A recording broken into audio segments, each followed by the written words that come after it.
Welcome back to build season. Finally time to get back on the Datsun. I want this thing on the road making boost again. We did the head gasket the last time. I need to get that new turbo installed, and we got a few other things to change along the way.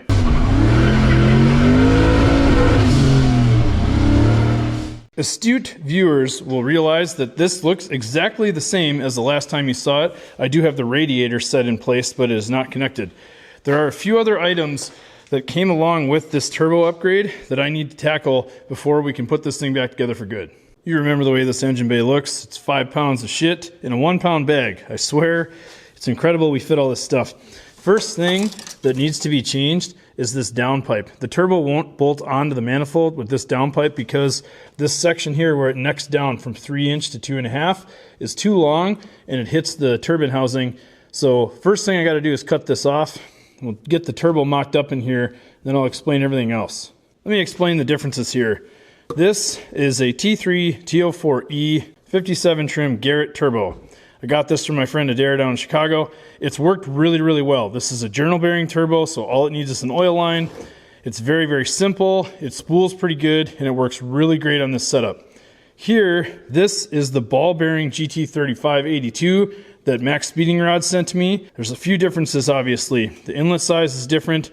This inlet actually has holes machined here to prevent compressor surge during shifts and stuff.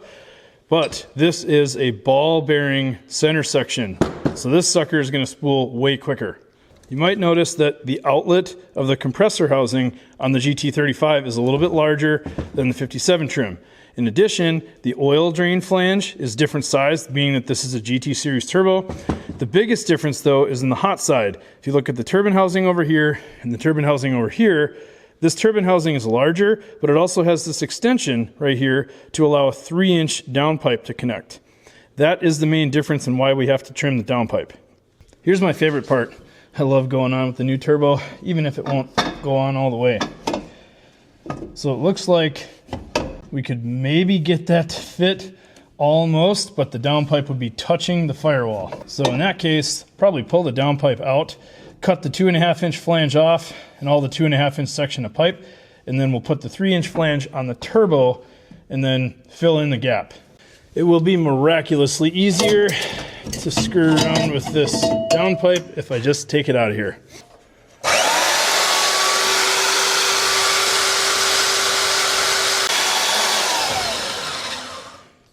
Nice.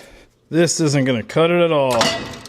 Unfortunately, I'm going to have to use a cutoff wheel, I think, because my bandsaw blade is super dull and will not cut this well.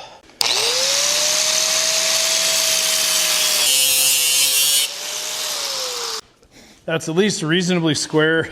I hate cutting pipe with a cutoff wheel. I need a new bandsaw blade, but I don't have time tonight. So I'm going to put the turbo here and throw a couple of bolts in just to hold it in place. The gaskets we're using are the single layer stainless gaskets, so as long as this is held in place with a couple of bolts, it's not like the gasket's thick enough to really change the location of it at all.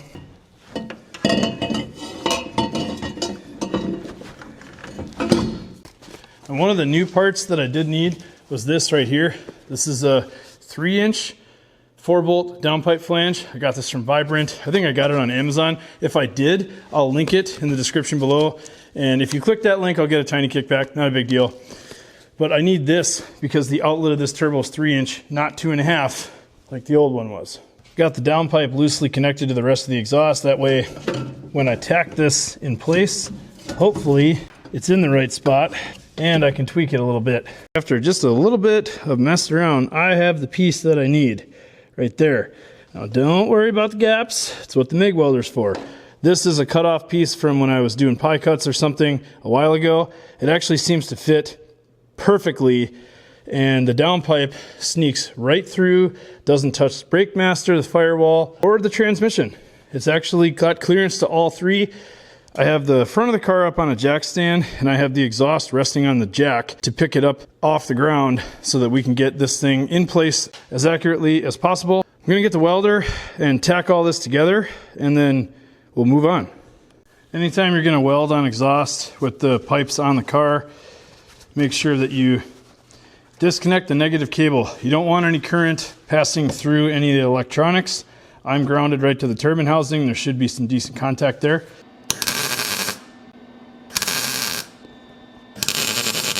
All right, I think this thing is solid enough.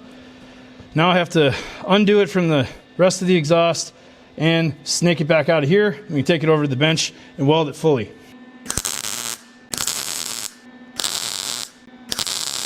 When I'm welding something I'm worried about warping, I'll bring my air nozzle over here just so that I can quickly quench the weld with air. This is a trick I learned from my buddy Zach, who's a longtime body man. He told me that when you're welding sheet metal and stuff, this is one of the ways that you can tack a few times, hit it with air to cool it down right away so you don't put too much heat into what you're working with. I really don't want this flange to warp. It is thick enough, but I'm still being cautious because I don't want to have to put some stupid gasket in there to try to get that to seal. Okay, there you go. Downpipe re-welded, extended, whatever. We're gonna do a little grinding on the inside, but this is done. Now I can throw it back on and we can finally install the turbo, start figuring everything else out.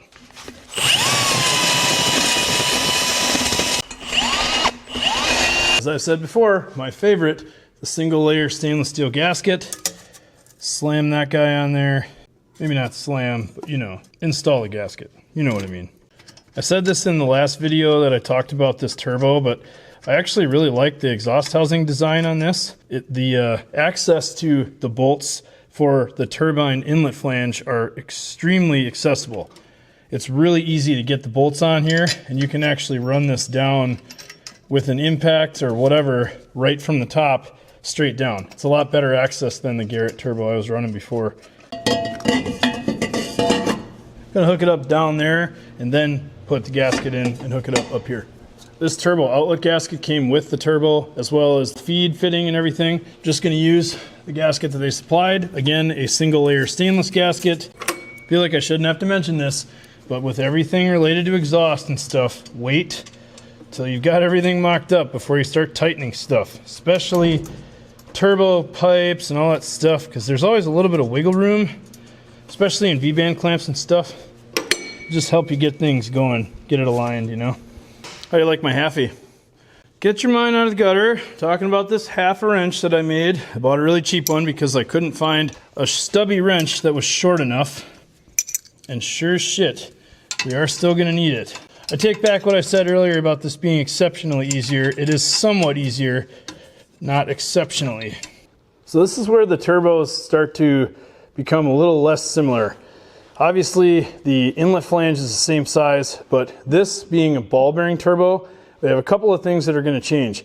The very first one is that the inlet fitting for the turbo oil supply is going to have a restrictor built into it. That is because this being a ball bearing center section does not require nearly the amount of oil flow as a wet float oil bearing or a journal bearing turbo. MaxSpeeding Rods does supply the inlet fitting, and they supply a drain gasket, but not a drain fitting. I have a specific drain fitting coming tomorrow. I'll show all that when I install it. Next thing that we need to consider is clocking. Obviously the turbine housing can't move, it's only bolting on one way, but what can be clocked is the center housing and the compressor cover. For this particular turbo, the center housing has to be oriented in one way only. That is oil feed at the top, water inlet and outlet on the sides, and oil drain on the bottom. That is to ensure that oil moves through the turbo properly and that water moves through the turbo properly so that we don't have any oil burning issues or anything coming past the seal. Last thing is the compressor cover. We need to clock this thing so that it fits into the intercooler piping. I apologize for the lack of audio here. My mic's lost sync and they don't show me. What I'm showing you here is the oil feed fitting with a built-in restrictor. This is supplied with the gasket from MaxSpeeding Rods. Here I'm showing you that the oil feed line is exactly the same from the T3 Garrett turbo to the new MaxSpeeding Rods turbo. It simply just threads on, no changes here. Lastly, I'd like to talk about this oil feed line and how I fixed it to the valve cover. For some reason, it's just super satisfying. I'm sure the voiceover's caught you up by now.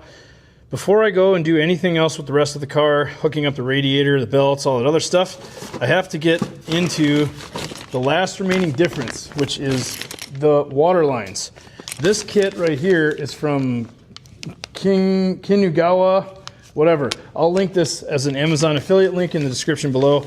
These are a stainless steel flexible line, and they have fittings to convert to just regular like heater hose style, but at the end it's like a flared fitting right there. This is all stainless steel, so meant to be right up by the turbo exhaust, meant to be nice and hot, and then once you get away from the turbo, you can then put a fitting on these and then run regular hose back to your engine. These are the fittings that go into the center section of the turbo. These are sealed with a copper sealing washer, just like any brake fitting or anything like that. And these are -6 AN, which is the right size for that fitting right there. Next time you can't hear me, say something. You're sitting here working in silence the whole time to then shoot videos in silence for you? That sucks. So holler next time, will ya? So the source that I'm gonna pull coolant from to cool the turbo is the existing heater core fittings. There's actually 2 of them on this side of the block, and they're both relatively under the intake manifold. The one in the back, I took it out, retaped it or regooped it, and then ran it back in, and then turned it so that it's pointing out to the back. And then this one is going the same direction. And I have 2 chunks of 5/8 inch heater hose connected to either one of those running to the back of the engine. To adapt to these hard lines that I bought, I need to go down to 1/2 inch. So here is a 5/8 inch to 1/2 inch barbed hose adapter. I know this is chintzy, but it's quick and easy and it'll work. At this point, we've got our water lines run, oil line is run. We'll do the drain tomorrow when the part shows up.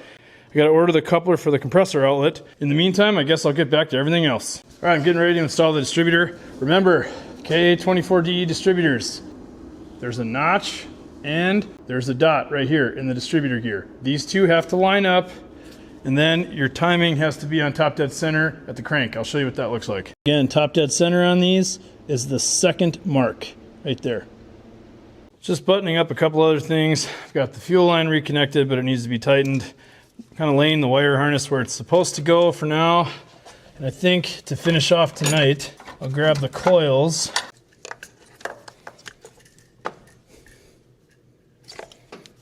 We're back, continuing to dot the I's and cross the T's on the Datsun.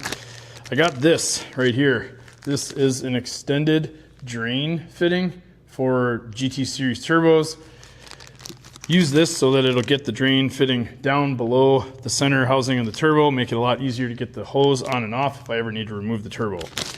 This is an Amazon part. I will link this in the description below. Got my new 45-degree 2.5 inch coupler. I just trimmed this. It's a little bit long on each leg. They do that on purpose so that you can be a little more flexible with your install. I use these.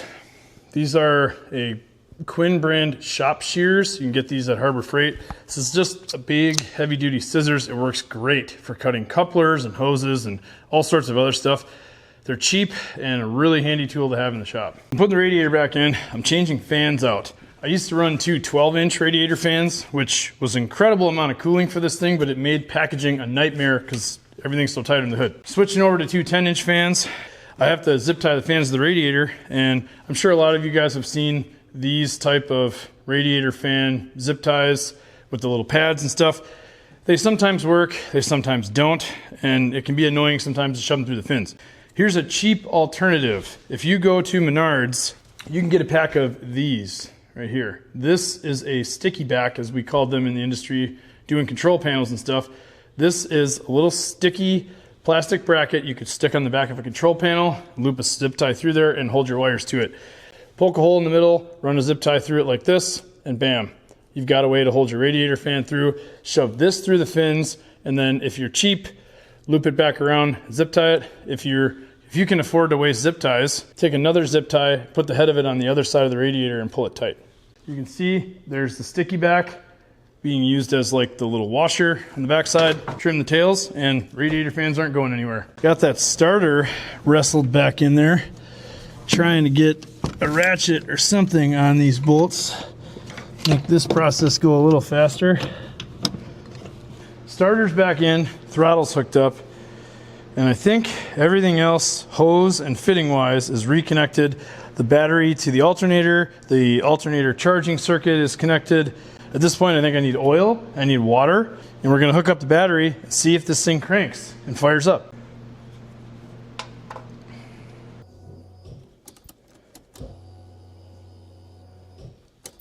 All right.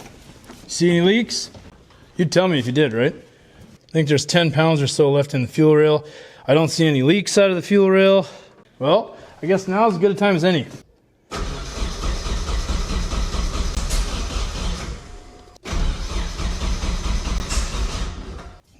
Seems like the timing might be a little off. It's probably a good thing this didn't fire up right away.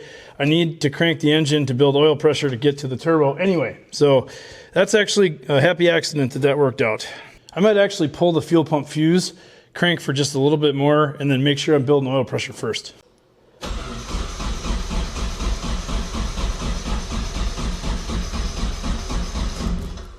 Put the fuel pump fuse back in. I'm just going to see if I can get this thing to pop off for a second. Maybe the engine speed will help build oil pressure. Believe me, I'm not going to run this thing long. Just want to try it.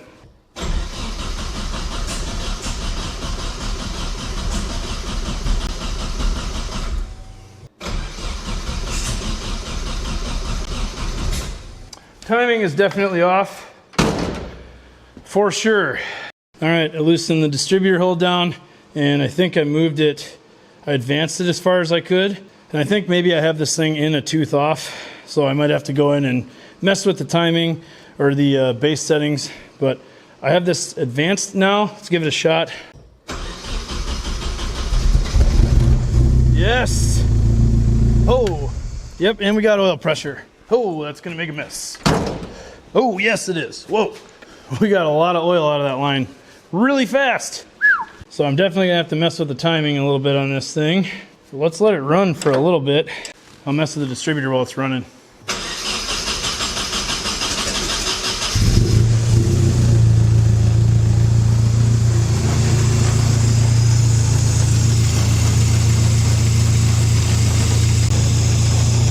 Seems to idle really good right there.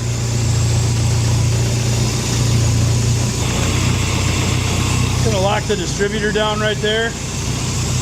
We'll let it run for a little bit, but not too long. I don't want it to get too hot. Just gonna toss some water in here. And I'll put the antifreeze mix in later.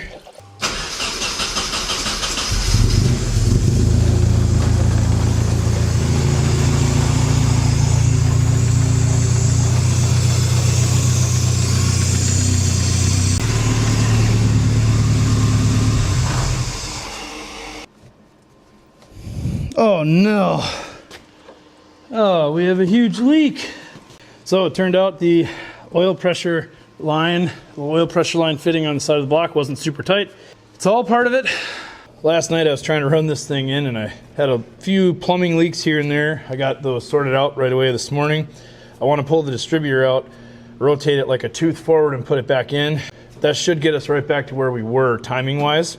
It runs now, but I have to turn the distributor to fully advanced within its adjustment. I just bumped the engine over with the key, and now you can see the number one cylinder here. The cam lobes are facing outwards. If you can see down in there, we're almost lined up with our timing mark. I'm actually going to run this until we get to the factory timing, which I want to say, look back in the video, but I want to say it's like the 5th mark going this way. And then I'm going to pull the distributor back out and reinstall it. Distributor's reinstalled. Oops, except for this plug that I forgot. Hold, please.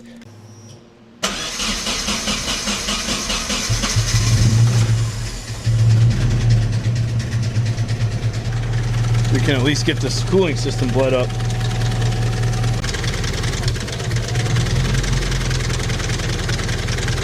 Got a few other things buttoned up here. I think the cooling system is pretty well bled. I think we're to the point where I want to take it out and road test it gently. I'm going to turn the boost controller all the way down to make sure that we don't have any more boost than what the Wastegate can do.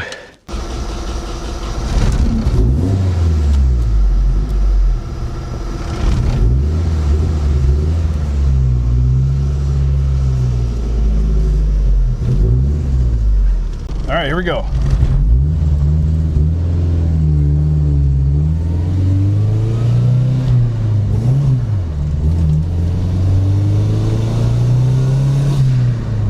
Oh, turbo's already making boost.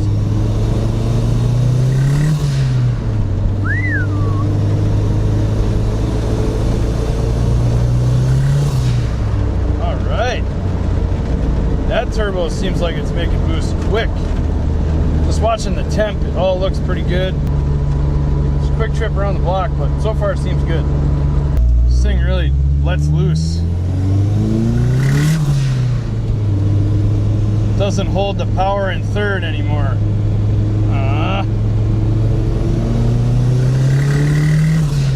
I do like the way this turbo spools though. Holy cow. We gotta only be on like 4 pounds or something like that, but this thing is awesome so far.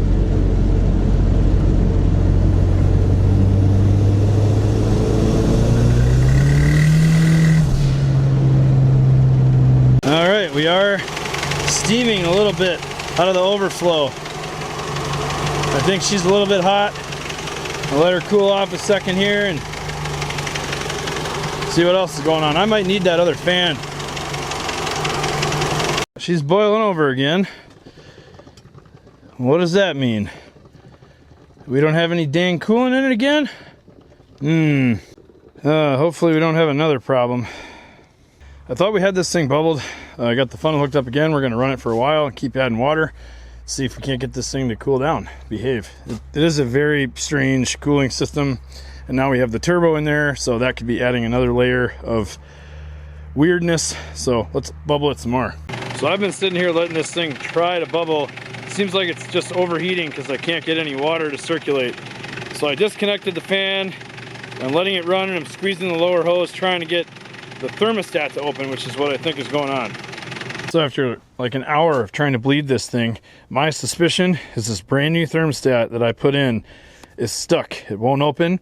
Seems like the water just kind of sits right here at the outlet of the block until it starts to overheat, bubbles out the funnel, and the only cooling that's going on is the hot water that has migrated into the radiator because there's no flow.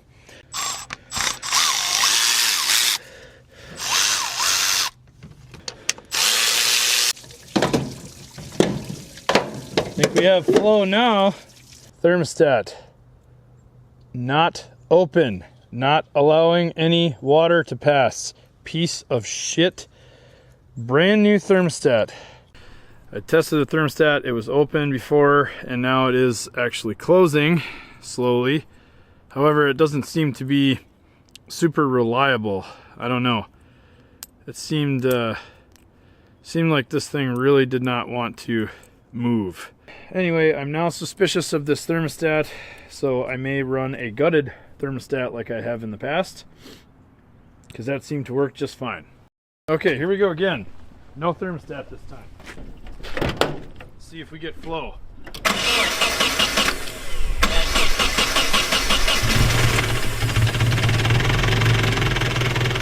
Yep.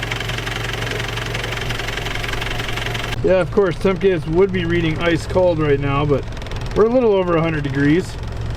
So we'll let it keep idling, see what it comes up to for temperature. We do have a dual pass radiator in this thing, so it shouldn't be too bad to leave it without a thermostat for a little while. Seems like it's coming up to temp.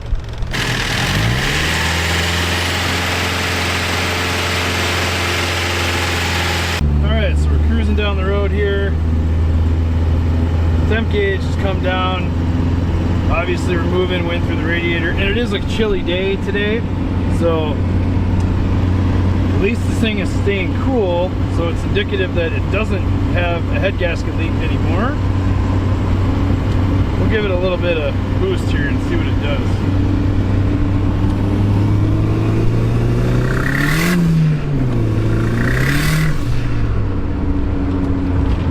Darn clutch. It's a real bummer with this thing. I think this clutch is already out of it.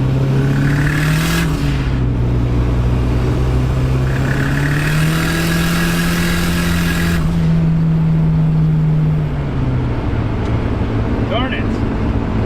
Holy crap, man. This turbo spools so fast. Oh my god. Oh man, it's better than the T3, T4 for sure. Oh. It just sucks. I wish this car had a damn clutch in it. White bunny clutch might not be enough for this setup. Oh my god, is it good? Oh, it's so very good, you guys. I can't even tell you. This thing is like just instant boost. Might as well be supercharged.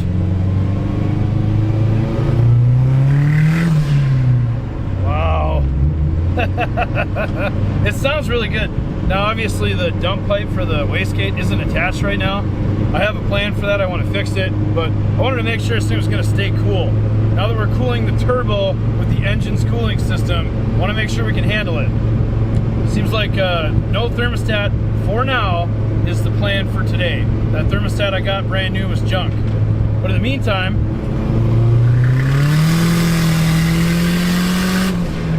woohoo! Holy shit! Oh my goodness, this gets good. I can't drive this car with one hand. This is extremely crazy, but man, is this good. Also, something else to note, the anti-surge housing on this compressor is absolutely key for this setup. It's crazy. I don't get any more compressor surge anymore when shifting. It's awesome. That housing combined with the blow-off valve is taking care of the boost perfectly. Right now I have the boost controller turned all the way down. So we're running around on like maybe 7 pounds of boost. And this thing is just... yeah! Oh, it gets going, I love it. Still staying cool too. Now, I understand it's a cold day today. We're not running a thermostat right now. I get it. All you in the comments who are gonna lambaste me for not running a thermostat, relax. It's just for today. But it seems like our cooling system is holding. We can have a little bit of fun.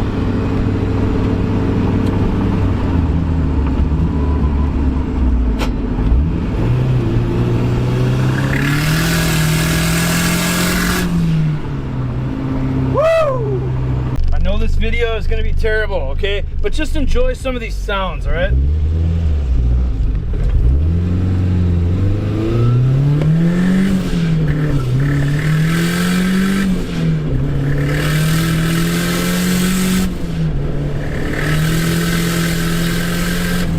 Woo-hoo! Hell yeah! The Datsun, man! We just pulled in.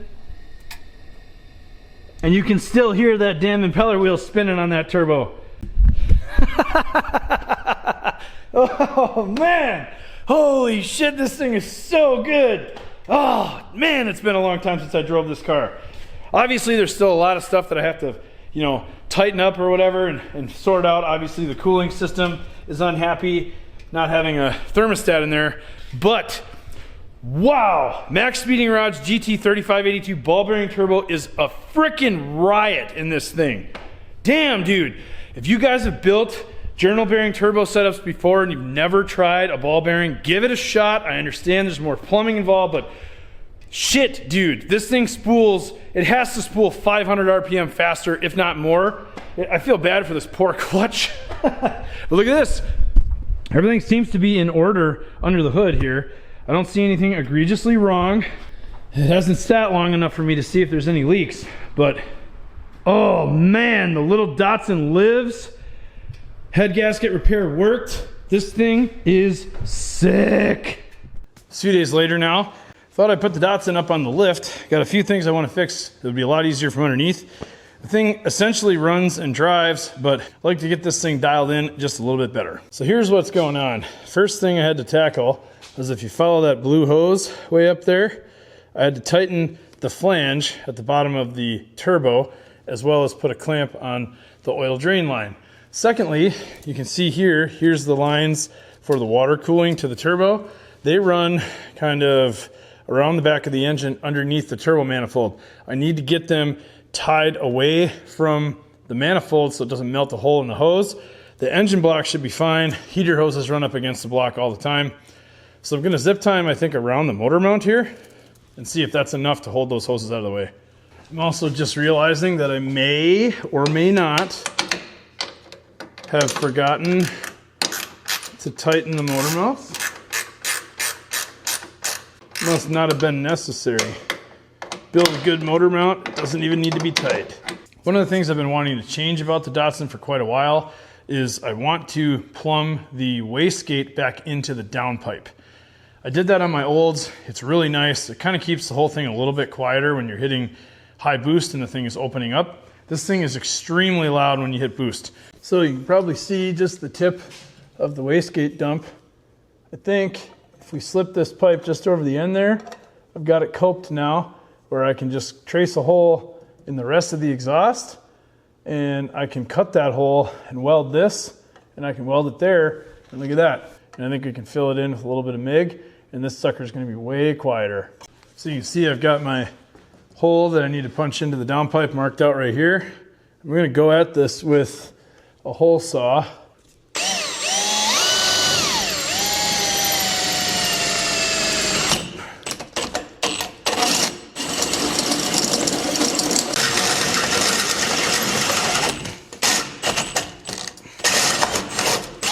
Nice. So when I'm starting the hole saw for a cutout like this, I always bias towards like the outer radius, because the inner side of the merge is going to be really hard to get weld in there, and you can very easily cut this too far to where you'll have a really big gap between your merge piece and the existing piece of pipe. So just be mindful of that if you're going to do homemade or handmade merges like this. Bias this cut towards the outer radius where you have more room to fill in if you need to. So you may also notice that I'm not using that flex pipe, and it's just because I don't quite have enough room to pull it off. So that right there is my merge. What I like to do is cut the hole and then use a carbide and kind of walk this back until I approach that line, because trying to find out exactly how much to cut off, I mean, I'm sure there's fancy tools and actual fabricators will tell me in the comments, but this is one way of pulling that off without cutting too much out.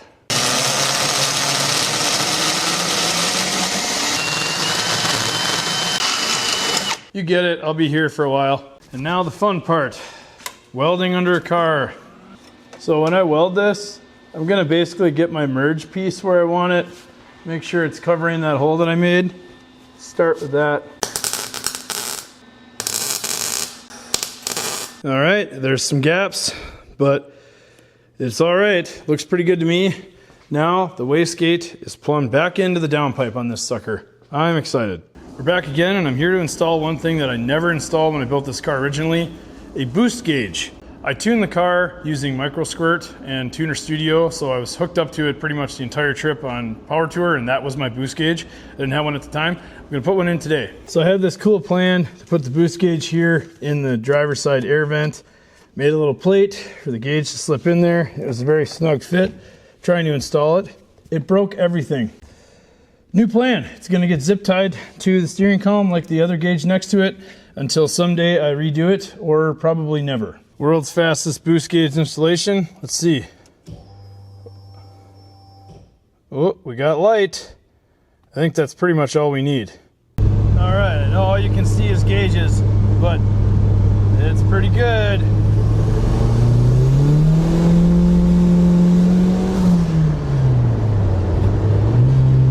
Woohoo! Holy cow. So I'm still having trouble getting this thing to stay under like 8 pounds. It spools real fast. I think we're about to run out of gas though.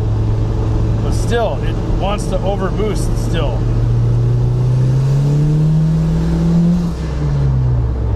Hitting almost 10 pounds, it looks like. I think I'm gonna run the wastegate line directly to the outlet of the compressor.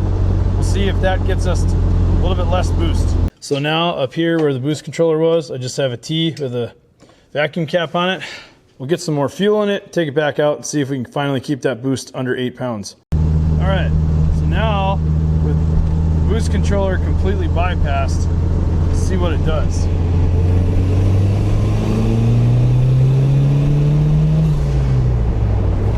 That's much better. It's like 5 pounds. At the gas station here, I've got a fresh tank of 91, and I put the boost controller back in, reinstalled it, made sure the knob is turned absolutely all the way counterclockwise, lowest boost possible. So with no boost controller at all, we were hitting 5 pounds of boost, full throttle. Now we're gonna go back to back and see what it does by simply adding the boost controller in all the way turned down. My suspicion with the boost controller is that there's a little bitty spring in there and there's a little check ball. So in order to start pushing pressure to the bottom side of the wastegate, you have to overcome that little spring in the check ball. I'm wondering if that tiny little spring in there might be giving us a pound or two extra boost. I'm not exactly sure. We're about to test it. All right, let's try this again. Try trying to hold the camera.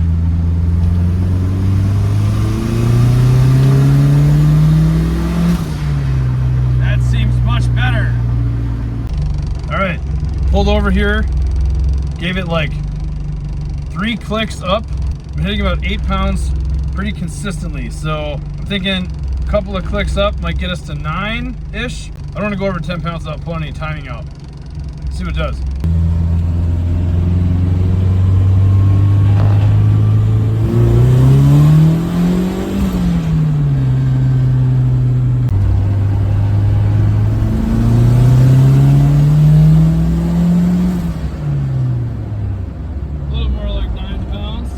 Back in the shop now, and brought the car back, let it idle for a little while just to cool the turbo down and stuff.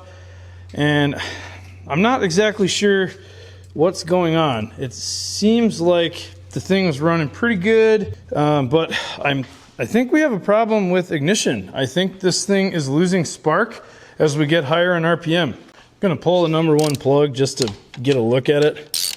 I'm not sure. These plugs have been in there since last year. And after it blew the head gasket and everything, it's all exactly like it was.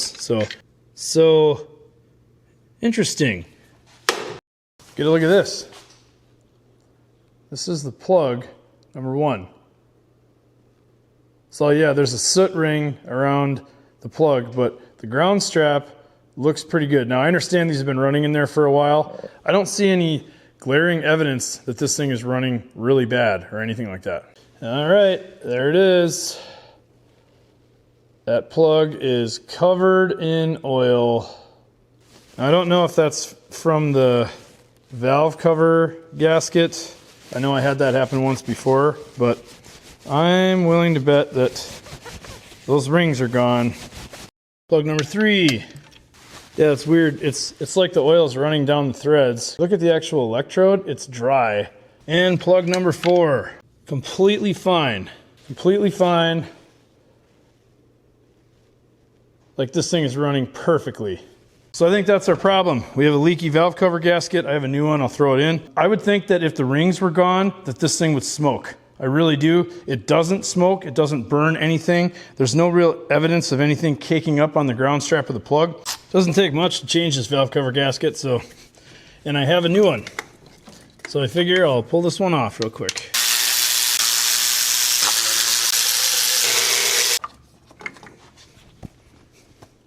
All right, there's the offending critter right there. Everything else seems to look just fine up here. Here we go on with the new.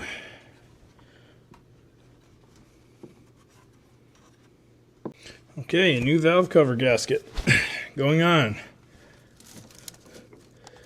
We'll run it again with the new valve cover gasket and see if the plugs do the same thing.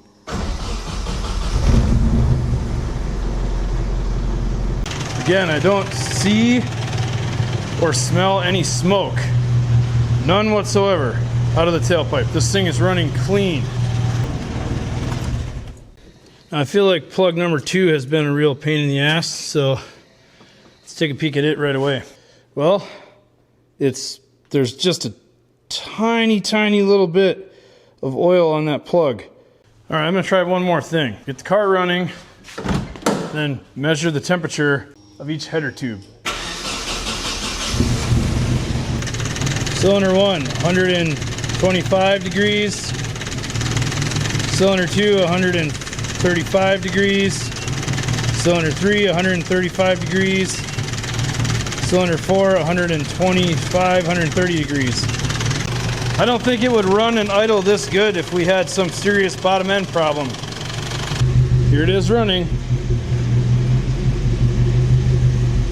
No smoke at all. If it was fouling plugs like that, it would absolutely cloud this place out like the F100 did. So I just fired it up again with the plugs back in it. I don't know, seems to run just fine. A little bit of water out the exhaust, condensation, but seems good. Okay, last time on this number 3 plug. Aha, there it is.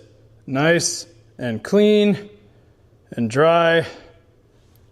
tiny bit of little residue oil on the threads, but I think that's what it was. The damn valve cover gasket was leaking oil all over these, fouling them out. I want to take this thing out for one more rip, see if we fix the problem.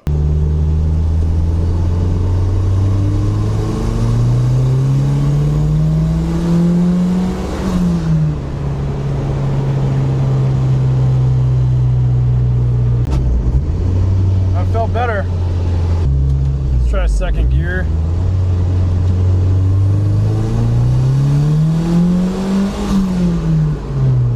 Feels better to me, for sure. Feels a little cleaner. Comes up in RPM a little quicker. Is it the valve cover gasket the whole time?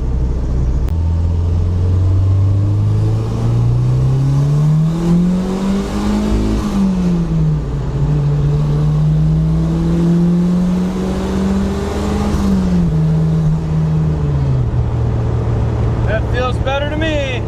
Holy shit, man, this Datsun. Oh man, you guys have to build one of these. It's so fun.